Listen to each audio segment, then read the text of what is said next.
Salut à tous, c'est Pank de la chaîne, bienvenue sur cette nouvelle vidéo qui va parler de la session 5 de NLPU Trainer and Consultancy Certification, donc la formule de Robert Dilts pour utiliser, exploiter la PNL dans le cadre d'entraînement, de consultation, etc. Aujourd'hui, j'ai fait pas mal d'ateliers. Et ça a été des ateliers qui étaient basés sur la présentation en tant que telle. Alors bien sûr, là on va commencer à rentrer, et vous allez voir le titre aujourd'hui, c'est Balancing Ego and Soul, c'est-à-dire équilibrer l'ego et l'esprit. Et comme je vous l'avais déjà dit sur la dernière phase, à partir de la session 4, on a commencé à utiliser des mots comme mission, comme vision, ce qui peut avoir un côté assez sympa et je trouve assez chouette dans l'idée, mais dès lors, je trouve que, justement, si on parle d'un équilibre entre ego et la notion d'esprit, eux, ils veulent mettre ça d'un côté de l'esprit, quelque chose de très grand, quelque chose de très puissant qui guide nos vies, alors que, de ce que j'entends et je ressens, c'est hyper égotique. Genre, ma mission est, et après les gens ils disent, donc, j'ai fait la remarque tout à l'heure en atelier, en disant, première chose, quand ils me demandaient comment je ressens un peu la formation, j'ai dit, moi je suis très PNL première génération, c'est-à-dire, la PNL a un outil qui va permettre d'avoir des trans, en gros c'est de l'hypnose ericksonienne, hypnose indirecte, plus des éléments avec les méta-modèles, donc du questionnement. Et je dis, voilà, moi je suis resté là-dessus, et c'est ce que j'aime, c'est mieux communiquer, ou permettre à avoir une espèce de trans commune qui permette d'avoir des plus dans l'échange, etc., etc.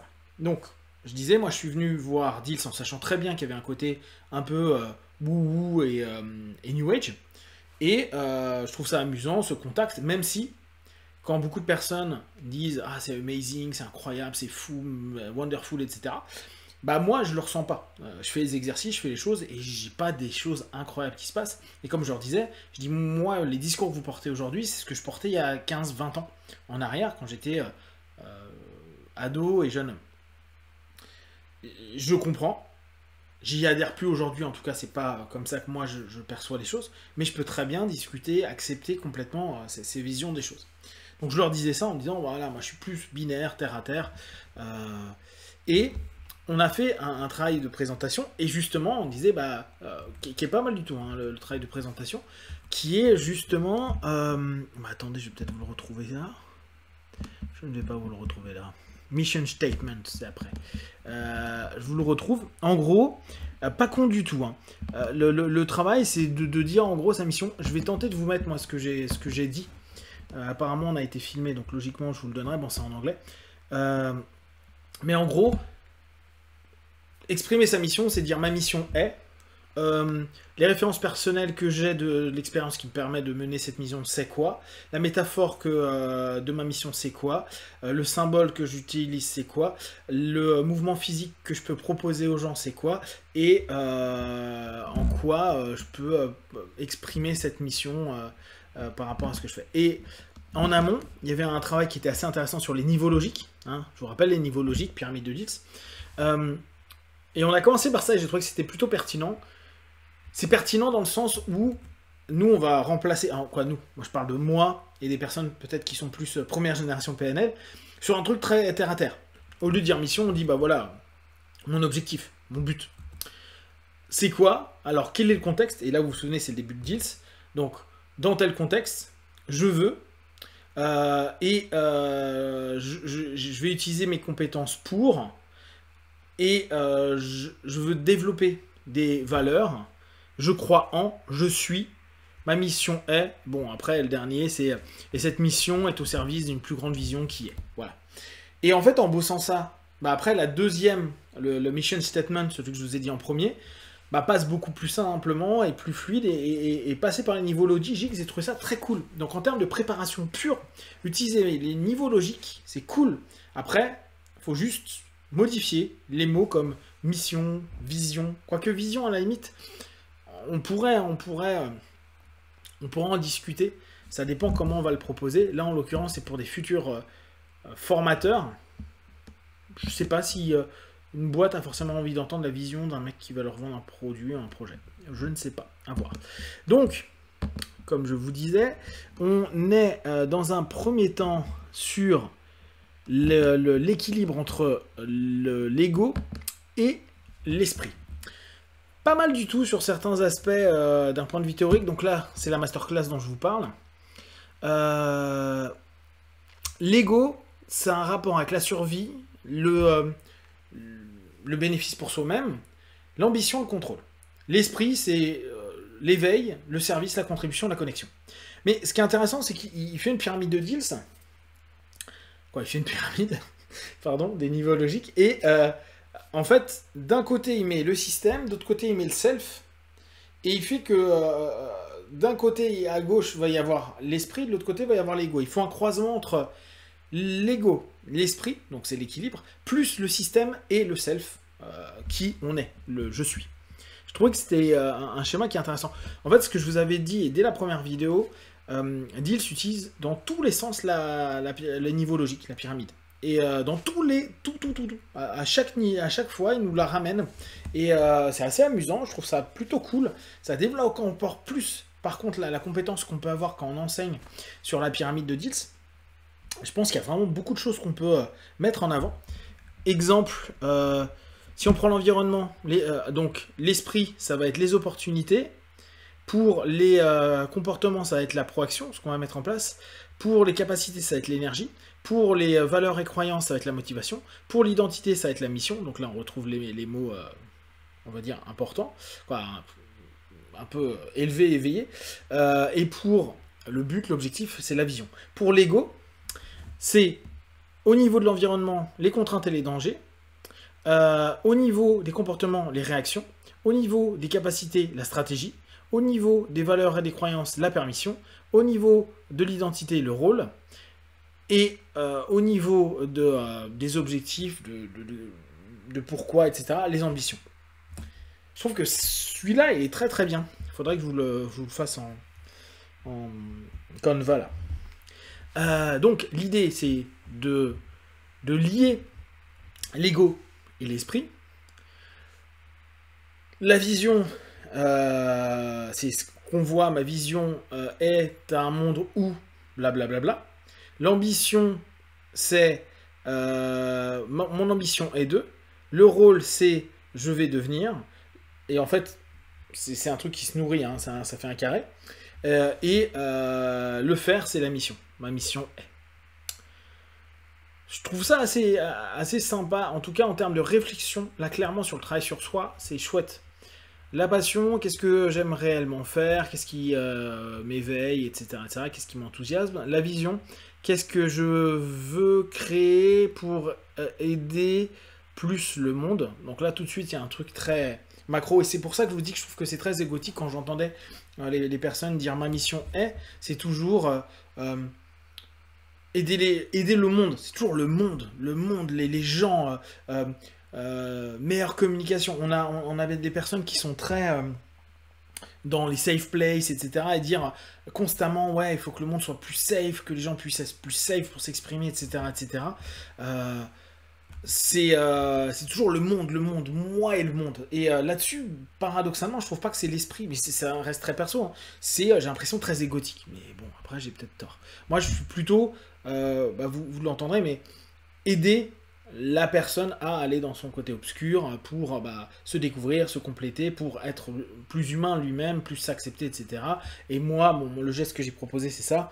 C'est dire, je tenterai d'être là au maximum pour soutenir, etc. Bref, la notion est plus micro, moi, plutôt que toute cette énormité, et c'est pour ça que le mot mission et le mot vision me gênent un peu, qu'on a l'impression que d'un coup ça devient énormissime, alors que, basiquement, tu vas être un coach formé en PNL, quoi.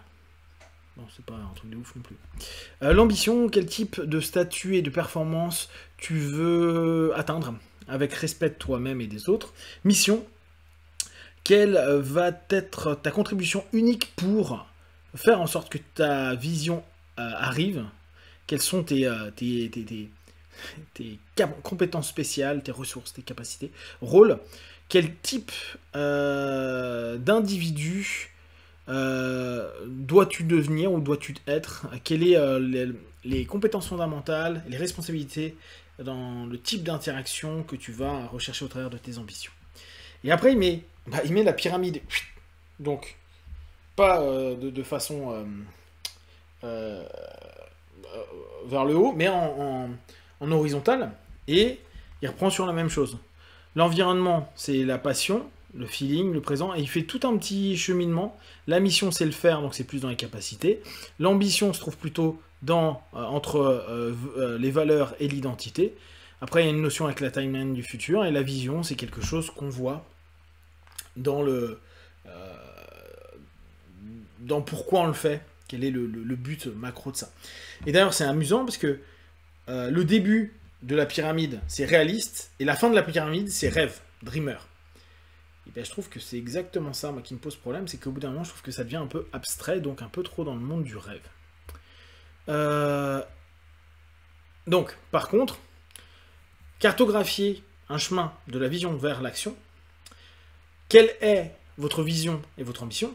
Quel est votre rôle et mission avec respect pour la vision et l'ambition?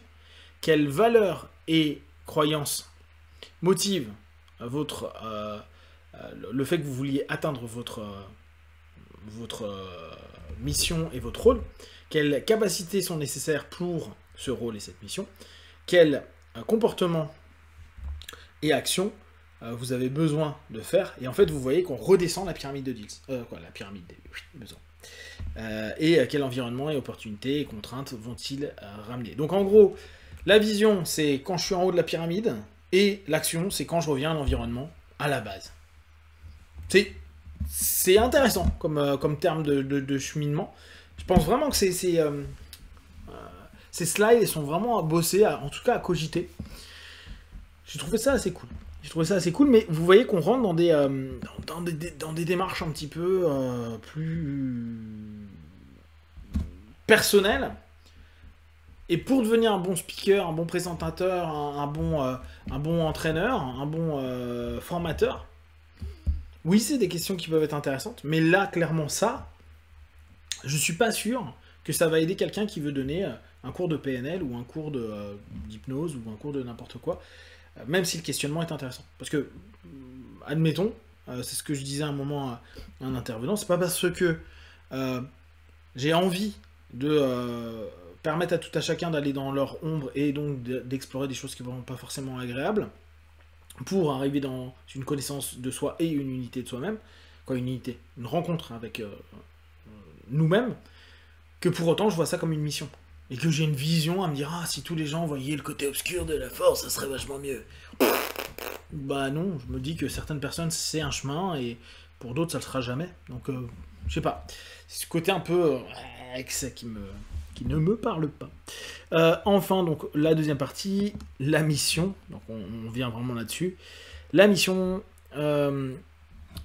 donc, il y a une attention particulière qui doit être portée sur les missions, qu'elles soient, bien sûr, religieuses, politiques, commerciales, etc. Bon, ça vient de missio, qui veut dire être envoyé. Voilà, donc le être envoyé, je crois que voilà, ça détermine tout. C'est-à-dire qu'il y a une force ou il y a quelque chose, il y a une raison de votre venue sur Terre. Peut-être, mais pour un petit NLPiste comme moi, un petit hypnotiste comme moi, wow, je sais pas si j'ai une grande mission sur Terre, mais en tout cas, je fais ce que je pense être juste, et c'est pas une force, une entité ou quelque chose qui me l'a envoyé. En tout cas, pas dans mon modèle de croyance actuel, c'est pas mon truc. Communicating mission, donc comment communiquer votre mission avec efficience. Donc, identifier le client, établir les services essentiels, mettre en avant les valeurs clés et exprimer les compétences de ces valeurs clés.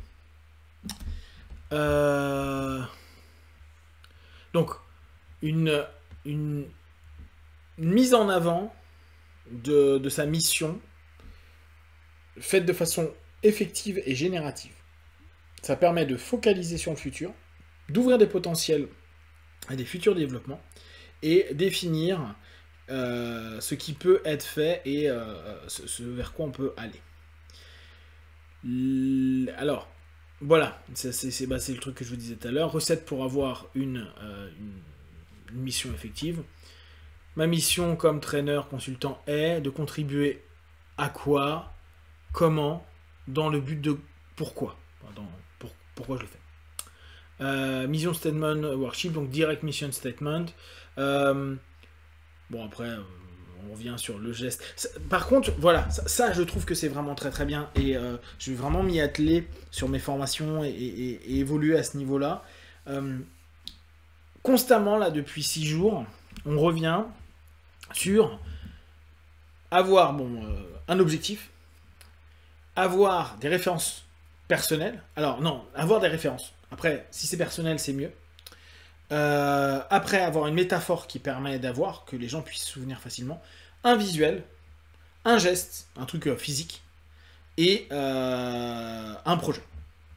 Je trouve que ça, on le revoit tout le temps, et effectivement, je ne sais pas si vous l'avez dit, mais j'avais un moment suivi une formation, je crois que j'avais pas fait de feedback là-dessus, j'avais trouvé ça très très bien. C'est avec un gars que j'aime beaucoup. Alors, attendez, que je me souvienne de son nom. Là, je l'ai plus vraiment, ça reviendra. Et en fait, c'était comment devenir un bon speaker. Et lui, il expliquait comment créer les storytelling, comment bouger sur scène, etc. etc. J'avais trouvé que c'était Les Brown, qui pour moi est un des plus grands speakers américains qui ait jamais eu. Et son cours était super bien. Et en fait, c'est vrai qu'il y a des points clés comme ça que les speakers utilisent qui sont excellents. Et d'ailleurs, qui sont intéressants, parce qu'après, c'est ce que les politiques vont réutiliser, les gens d'église, de religion ou autres qui vont partager. On retrouve quasiment tout le temps les mêmes cheminements. Bon, après, c'est des exemples. Et après, créer un état aligné. Où et quand je vais devenir trader, quel comportement spécifique je vais mettre en avant pour ça, quelles capacités vont me développer, vont m'aider dans cette notion-là, pourquoi je veux être trainer, quel type de trainer je veux être, et quelle est ma mission. Là, on recommence sur cette notion de la pyramide, de bas vers le haut. Donc, assez intéressant. Il y a des choses à exploiter. Après, là, je sors donc, en gros, là, je vous le fais du jour précédent, et pour eux, c'est le matin, donc on est au nouveau jour, et on est donc passé sur les choses qui vont parler de Hero Journey, donc le voyage du héros, et travailler avec les ombres. Donc, je vous en parlerai demain. Mais, alors, le Hero Journey, il est super intéressant, hein. Tout le monde est OK là-dessus, et je pense qu'il y a de très belles choses à faire. Bon, on sait que Diels et Gilligan ont fait un énorme travail dessus. Lisez Campbell si vous voulez savoir de quoi je parle. Maintenant, là encore, vous voyez qu'on arrive sur un principe plus de développement personnel plutôt que de personne qui va être un speaker cohérent. Cohérent, et le mot cohérent n'est pas juste, mais qui va être percutant. Alors, attention, là on est au 6, on en a jusqu'à 12, donc il en reste 6 autres après session. Je crois que je suis allé jusqu'au 8 ou au 9, et pendant un laps de temps en tout cas, ça reste très dev perso. Avec du bien et du moins bien, mais je suis toujours dans mon idée, ok, mais moi je veux être un meilleur formateur, j'aimerais vraiment améliorer mes compétences. Si je fais du consulting, j'aimerais que les gens soient satisfaits de ce que je peux proposer et comment je peux le proposer. Même si le travail perso, et je pense qu'il faut tous qu'on fasse un travail perso, est-ce que le voyage du héros a forcément du sens à ce niveau-là? Je ne sais pas. On en reparlera. Et n'hésitez pas, vous, à me faire vos feedbacks à ce niveau-là. Voilà, si vous avez des questions, des remarques, partagez sur Facebook, YouTube. J'y répondrai le plus rapidement possible. Et comme d'habitude, de tout ce que je propose, ne prenez que ce qui est bon et juste pour vous. Testez, observez, analysez et concluez. Be one. Ciao.